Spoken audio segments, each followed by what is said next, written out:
Between both the sector. ये basis है point समझने आपको, और ये अंदर का भी हम समझेंगे भाई क्या है। देखो सबसे पहले meaning, workers who work in the organise sector are known as the formal sector workers. ठीक है, जो फॉर्मल सेक्टर में काम करते हैं वो फॉर्मल सेक्टर वर्कर हो गए, जो अनऑर्गेनाइज सेक्टर में काम करते हैं वो इनफॉर्मल सेक्टर वर्कर हो गए। तो मीनिंग बहुत ईजी है। Next is social security benefits. तो कहाँ पे होते हैं? ऑफकोर्स फॉर्मल सेक्टर वर्कर्स के पास में होते हैं।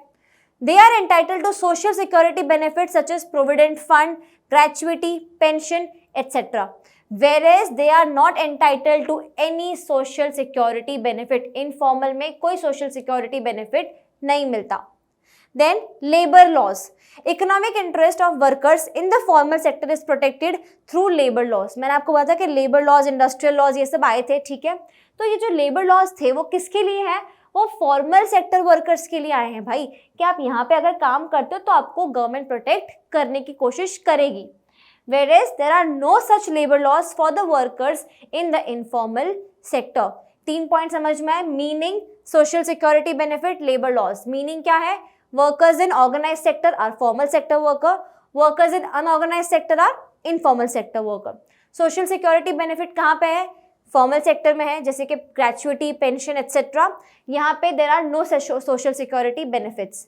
प्लस लेबर लॉज किसके लिए आए थे? Labour laws were introduced for the protection of people working in formal sector, where यहाँ पे इनफॉर्मल सेक्टर में there are no labour laws introduced till now. Moving ahead, next is trade unions.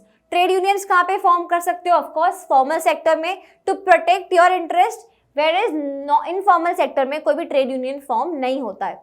Then earnings, people who are working in formal sector earn more as compared to the people in informal sector. Similarly here they earn less than people employed in the formal sector. When share in workforce, formal sector contributes or accounts for just 6% of total workforce. यहाँ पे सिर्फ 6% लोग हैं approximately, and informal sector workers account for approximately 94% of total workforce. ठीक है, यहाँ पे 94% people are employed. जबकि बेनिफिट ज़्यादा कहाँ पे है? फॉर्मलाइजेशन में है। ठीक है, आप अगर फॉर्मल सेक्टर में काम करो तो बहुत सारे बेनिफिट्स हैं, still people are adopting to work in the informal sectors. Difference याद रहेगा हमें। मीनिंग था trade union, labour laws, social security benefits, then earnings and share in workforce. So this was difference between. Moving ahead, distribution of workforce in formal and informal sectors. Now, as the economy grows, more and more workers should become formal sector workers and the proportion of workers engaged in informal sector should decrease. However, the situation in India is very discouraging. हमारी पूरी planning इसी के ऊपर depend करती है कि how to shift people to a job which has job security in it. ठीक है, ताकि फॉर्मल सेक्टर में लोग एम्प्लॉय हो पाए। बट इंडिया में सिचुएशन बहुत ही डिसहार्टनिंग होती जा रही है।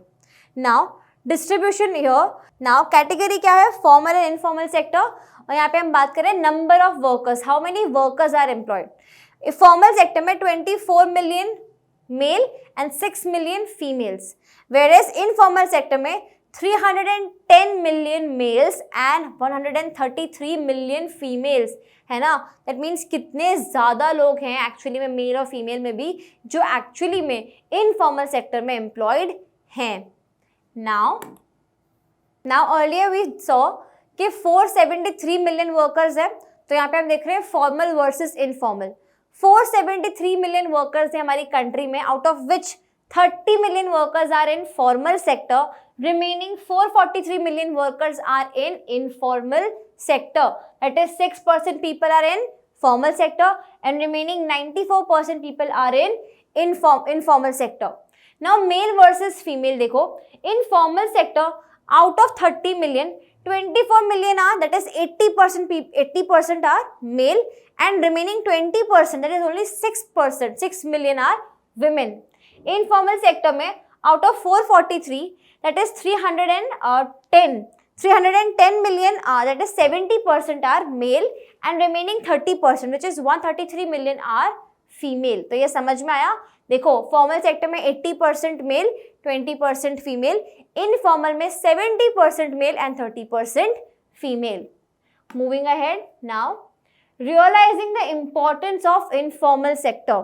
देखो फॉर्मल सेक्टर में अगर उतनी एम्प्लॉयमेंट अपॉर्चुनिटीज नहीं आ रही हैं, लोग शिफ्ट नहीं हो रहे हैं, दैट मीन्स इनफॉर्मल सेक्टर को इग्नोर तो नहीं कर सकते, बहुत सारे डिसएडवांटेजेस हैं, but it is employing people. वहाँ पे काम है तभी तो लोग काम कर रहे हैं, एम्प्लॉयमेंट तो है वहाँ पे, एटलीस्ट एम्प्लॉयमेंट अपॉर्चुनिटी तो जनरेट हो रही है वहाँ पे। तो हमें ये समझना पड़ेगा कि इनफॉर्मल सेक्टर भी इम्पॉर्टेंट है। Now due to failure of formal sector in generating employment, India started paying attention to the enterprises and workers in the informal sector, which is of course necessary. With the efforts of International Labour Organization, which is ILO, the Indian government has initiated modernization of informal sector enterprises and provision of social security measures to informal sector workers. मतलब क्या बोला जा रहा है, जैसे हमारी government को समझ में आया कि एक्चुअली में इनफॉर्मल सेक्टर में अपॉर्चुनिटीज़ हैं और वहाँ पे बहुत लोग एम्प्लॉय हो रहे हैं, so why not give it equal importance, या उसको भी हम इम्पोर्टेंस दें। तो गवर्नमेंट ने with the help of International Labour Organisation which is ILO, they have started the modernization and plus they have made the provision of social security measures for the informal sector workers. Now this was all about the informalization of Indian workforce. Let us move on to our next topic.